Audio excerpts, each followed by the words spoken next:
Welcome back in another lecture of polity. For latest update, you can follow us on our Telegram channel or on our website that is www.aroraies.com. और अगर आप PGB batch join करना चाहते हैं या फिर आपकी कोई क्वेरी है तो अपन नंबर पे कांटेक्ट कर सकते हैं। और इन बुक्स को परचेज करने के लिए you can check it on Flipkart and Amazon. So start करते हैं हमारा आज का लेक्चर। आज हम करेंगे कॉलिशन गवर्नमेंट। तो कॉलिशन गवर्नमेंट का मतलब क्या है? The term coalition is derived from a Latin word coalitio which means to grow together. तो कॉलिशन का क्या मतलब है कि एक साथ ग्रो करना। तो technically coalition means the act of uniting parts into one body और अ होल। टेक्निकली कॉलिशन का क्या मतलब है कि अलग अलग पार्ट्स को एक बॉडी बना देना। और पॉलिटिकली क्या मतलब है इसका कि coalition means N alliance of distinct political parties, कि अलग अलग पार्टीज की एक अलायंस बनाना। तो कॉलिशन गवर्नमेंट क्या होती है कि जैसे अगर कोई एक गवर्नमेंट की मेजोरिटी ना आए, उसको जितनी नंबर ऑफ वोट्स चाहिए थी उतनी नहीं मिली, उन्हें उतनी सीट्स नहीं मिल पा रही हैं उनको, तो वो क्या करती हैं किसी और गवर्नमेंट के साथ कॉलिशन में अपनी जो है गवर्नमेंट बना लेती हैं। So coalition government has been defined in the following ways: when several political parties join hands to form a government, कि जिस टाइम पे काफ़ी सारी पॉलिटिकल पार्टीज एक साथ आती हैं गवर्नमेंट बनाने के लिए, and exercise political power on the basis of common agreed programme. और जो पॉलिटिकल पावर है उसको एक्सरसाइज करती हैं कि एक साथ एग्री करके हर प्रोग्राम पे। and we can describe the system as a coalition politics or coalition government। और इस सिस्टम को हम क्या बोलेंगे? coalition government। so coalition usually occur in modern politics, modern parliament। की जो coalition है मोस्टली वो मॉडर्न पार्लियामेंट में होती है जिस टाइम पे किसी भी सिंगल पार्टी को मेजोरिटी ऑफ वोट जो है वो नहीं मिल पाती। सो नेक्स्ट है features of the coalition government. coalition government के फीचर्स क्या हैं?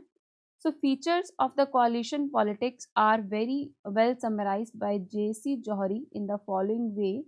तो ये कुछ फीचर हैं। सबसे पहला है coalition are formed for the sake of some reward, material and psychic।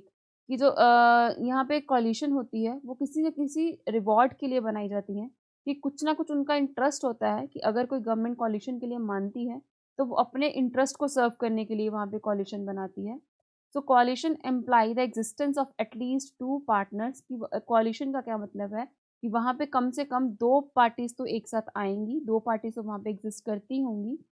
So the underlying principle of the coalition system stands on the simple fact of temporary conjunction of specific interest। कि जो यहाँ पे principal है coalition system का वो क्या है कि टेम्परेरी मतलब कंजंक्शन रखना स्पेसिफिक इंटरेस्ट के लिए। सो नेक्स्ट है कि कॉलिशन पॉलिटिक्स जो है वो स्टैटिक नहीं है but a dynamic affair as a coalition players and groups dissolve and form new ones. यहाँ पे जो कॉलिशन है वो स्टैटिक नहीं रहती। कि इसका क्या मतलब है कि जो कॉलिशन है वो डिसॉल्व, ग्रुप जो है वो डिसॉल्व भी हो जाते हैं। कि कभी कभी क्या होता है कि जिन्होंने गवर्नमेंट कॉलिशन से बनाई होती है वो कॉलिशन छोड़ भी देते हैं। The key note of coalition politics is compromise. जो मतलब की नोट है यहाँ पे जो मेन होता है वो क्या होता है कि यहाँ पे जितना भी काम होता है वो कॉम्प्रोमाइज पे किया जाता है। कि ऐसा नहीं होता है कि कोई भी पार्टी खुद के इंटरेस्ट वहाँ पे शो करती है, तो उस टाइम पे उनको जितनी भी पार्टीज कॉलिशन में होती हैं उन सबके इंटरेस्ट को देख के चलना पड़ता है।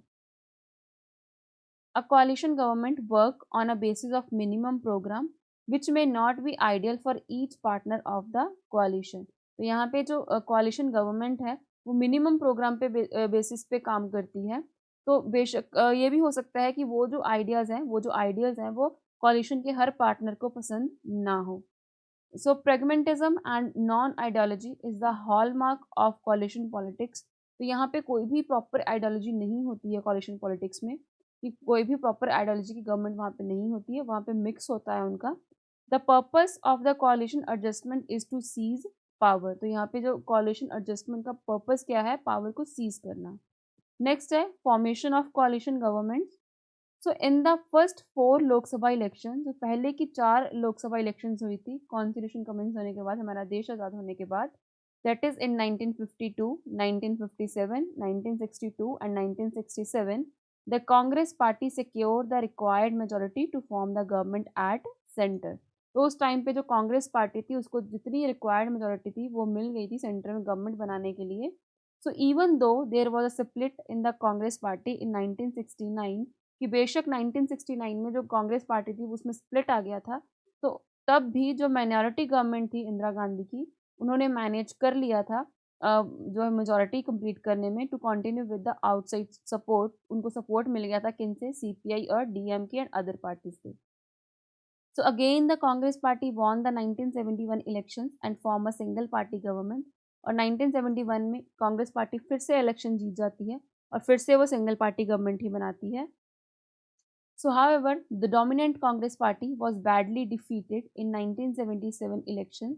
बट जो कांग्रेस पार्टी थी वो 1977 के इलेक्शंस में डिफीट हो जाती है. तो उसके बाद में जितनी भी गवर्नमेंट्स आई हैं वो सारी कॉलिशन के बेसिस पे ही बनी है. नेक्स्ट आता है merits of coalition government.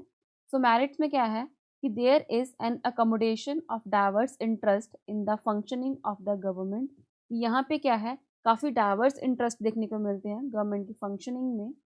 So a coalition government act as a channel to meet the expectation and redress the grievances of different groups. कि यहाँ पे कॉलिशन गवर्नमेंट है, अलग अलग ग्रुप्स होते हैं वहाँ पे गवर्नमेंट में, तो उसके कारण जो ग्रीवियंसेस है लोगों की डिफरेंट डिफरेंट ग्रुप्स के, तो उनको मीट करने में वहाँ पे जो गवर्नमेंट है वो पॉसिबल हो पाती है. So it is a highly India is a highly diversified country. जो इंडिया है वो एक बहुत डाइवर्सिफाइड कंट्री है.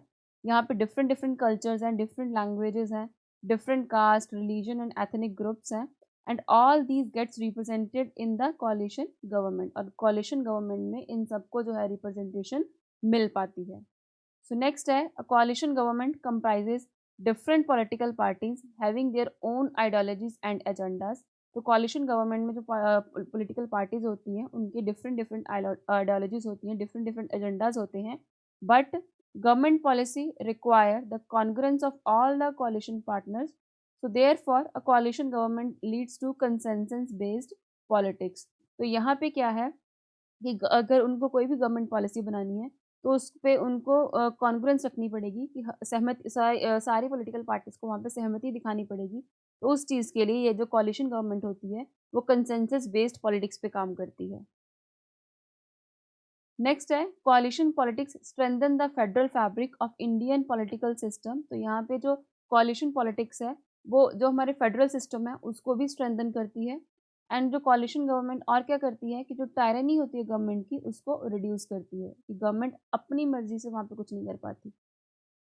नेक्स्ट है डिमेरिट्स ऑफ कॉलिशन गवर्नमेंट. तो जहाँ पे इसके कुछ एडवांटेजेस हैं वहाँ पे इसके कुछ डिमेरिट्स भी हैं, कुछ वीकनेसेस हैं. फर्स्ट है कि दे आर अनस्टेबल और प्रोन टू इंस्टेबिलिटी. कि जो कॉलिशन गवर्नमेंट होती हैं वो अनस्टेबल होती हैं बिकॉज अगर वहाँ पे किसी भी एक पार्टी की जो बात है ना मानी जाए तो वो वहाँ से कॉलिशन छोड़ के चली जाती हैं. Leadership of the prime minister is the principle of parliamentary forum of government. कि जो प्राइम मिनिस्टर की लीडरशिप है वो पार्लियामेंट्री फॉर्म ऑफ गवर्नमेंट की एक प्रिंसिपल है. This principle is curtailed in the coalition government. But coalition government में ये जो प्रिंसिपल है वो कर्टेल हो जाता है as the prime minister is required to consult the coalition partner before taking any major decision. because यहाँ पे जो प्राइम मिनिस्टर है उनको जितने भी उनके कॉलिशन पार्टनर्स होते हैं उनसे कंसल्ट करना पड़ता है कोई भी मेजर डिसीजन लेने से पहले.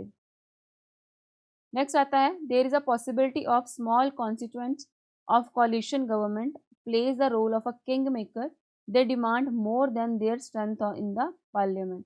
तो यहाँ पे क्या है कि किंग मेकर की जो पॉसिबिलिटी भी हो सकती है. कुछ ऐसे लोग हो सकते हैं जो कह सकते हैं कि हम आपको हमने बनाया है तो आप हमारी बात सुनिए. मतलब जितनी उनकी स्ट्रेंथ होती है पार्लियामेंट में उससे ज़्यादा वो डिमांड करते हैं.